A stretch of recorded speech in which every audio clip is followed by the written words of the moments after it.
नमस्कार मित्रांनो, स्वागत आहे तुमचं आपल्या चॅनलच्या एका नवीन व्हिडिओमध्ये.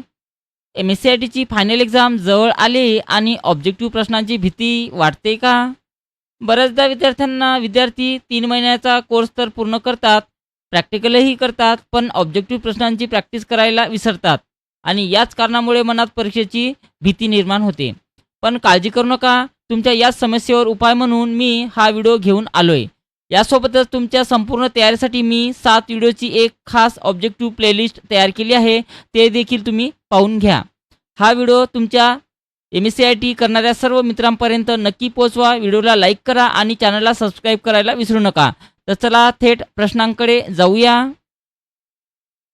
आपण सोडवणार आहोत सेकंडरी स्टोरेजचे टॉप 15 प्रश्न. तर पहिला प्रश्न पहा.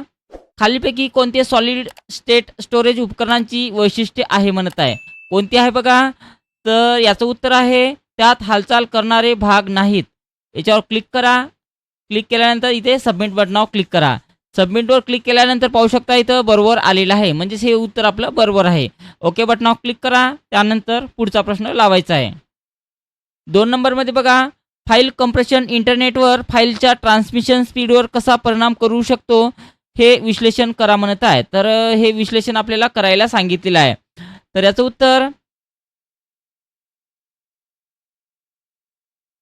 उत्तर ऑप्शन नंबर 3 आहे.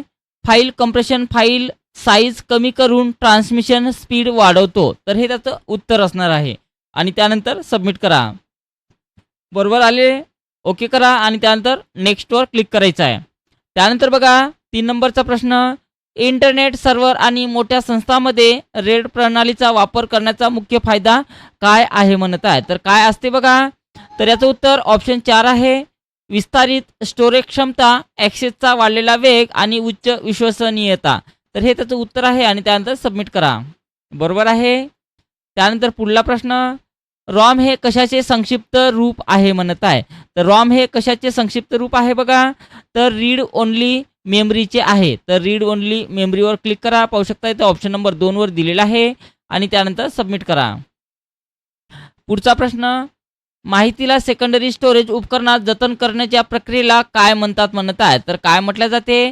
तर त्याला आपण लेखन म्हणजेच रायटिंग म्हटल्या जाते. तर हे त्याचं उत्तर आहे आणि त्यानंतर सबमिट करा. पुढचा प्रश्न.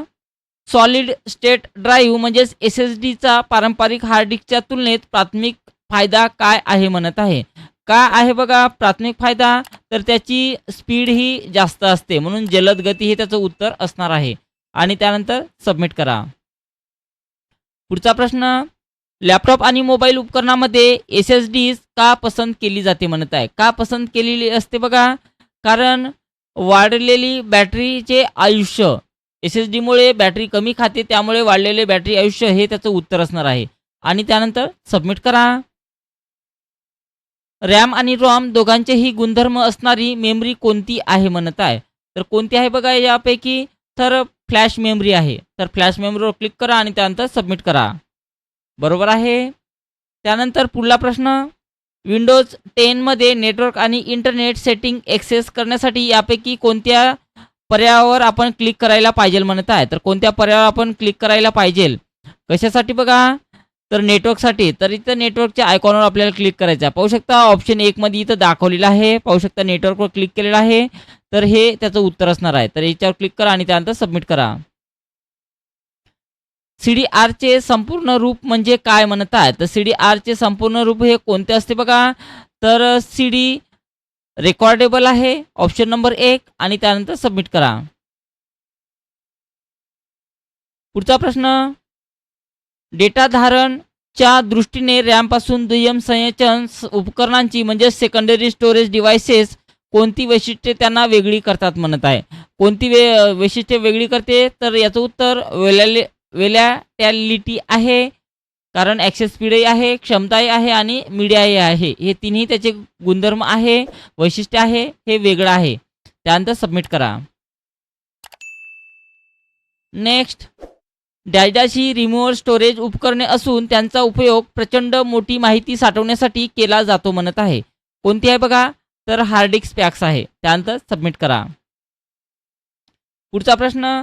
संस्थेमध्ये डिझास्टर रिकव्हरी तज्ज्ञांची मुख्य जबाबदारी कोणती आहे म्हणत आहे. तर कोणती असते बघा? तर याचं उत्तर ऑप्शन नंबर 2 आहे. सतत डेटा बॅकअप आणि सुरक्षित ऑफसाईट संचयन सुनिश्चित करणे. तर हे त्याचं उत्तर आहे आणि त्यानंतर सबमिट करा. पुढचा प्रश्न, खालीलपैकी कोणता USB फ्लॅश ड्राईव्हसाठी फ्री रिकव्हरी सॉफ्टवेअर म्हणून उल्लेख केला आहे म्हणत आहे. कोणता आहे बघा? तर याचं उत्तर रिकुआ आहे. रिकुआवर क्लिक करा आणि त्यानंतर सबमिट करा. त्यानंतर नेक्स्ट क्वेश्चन, तुमचा संगणक तुमच्या USB फ्लॅश ड्राईव्हला ओळखत नसेल तर तुम्ही काय करावे म्हणत आहे. ओळखत जर नसेल तर आपल्याला काय करायचं आहे, दुसऱ्या डिव्हाइससह USB पोर्ट आपल्याला चेक करायला पाहिजे. तर याचं उत्तर ऑप्शन नंबर 4 आहे.